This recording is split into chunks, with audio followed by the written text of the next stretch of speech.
Hello everyone, আমার নতুন একটি মিনি ব্লগে তোমাদের সবাইকে ওয়েলকাম। তো সেদিন ছিল শুভম বাবুর অফিসে ফ্যামিলি ডে, তাই যথারীতি সকাল সকাল ব্রেকফাস্টটা সেরে আমরা আমাদের শ্যাডোর সাথে রওনা দিলাম শুভমের অফিসে যাওয়ার জন্য। শুভমকে হেলমেটটা দিয়ে আমি ওর পেছনে উঠে বসে পড়লাম। এখানে ফ্যামিলি বলতে শুধুমাত্র আমি একাই থাকি, মানে শুভমের ফ্যামিলি বলতে তো আমি একাই থাকি, তাই প্রথমে ভেবেছিলাম যাব না, কিন্তু শুভম অনেক জোর করেছিল, পরে চলেই গিয়েছিলাম।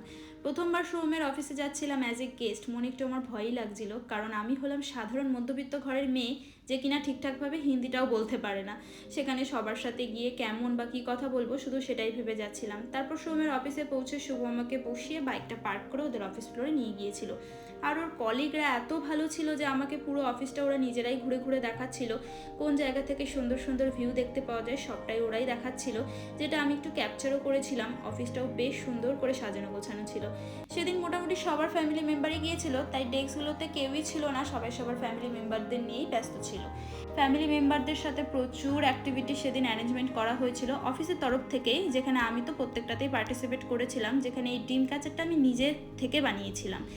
বড় এবং বাচ্চাদের জন্য প্রচুর কিছু গেম ছিল, যাতে দিনটা সবার জন্যই খুব মেমোরেবল হয়। তারপর ওখান থেকেই দিয়ে দেওয়া হয়েছিল টিফিন, যেটা আমি আর শুভম ওখানে বসেই খেয়ে নিয়েছিলাম, কারণ বাইরে হচ্ছিল প্রচণ্ড পরিমাণে মুষলধারে বৃষ্টি, তার জন্য আমরা বাড়িও যেতে পারছিলাম না।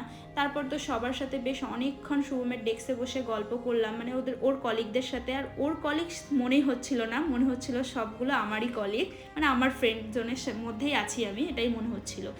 যেগুলো করেছিলাম অ্যাক্টিভিটি সেগুলো দিয়ে ওর ডেস্কটা সুন্দর করে সাজিয়ে দিয়েছিলাম। এভাবেই সারাটা দিন সুন্দরভাবে কাটিয়েছিলাম। বৃষ্টির জন্য বেশ অনেকক্ষণ সেদিন আটকেও গিয়েছিলাম। তারপর বিকেল হলো, বাইরে বৃষ্টিটাও কমে গেলো, দেন বাড়ি চলে এসেছিলাম। তো টাটা সবাইকে।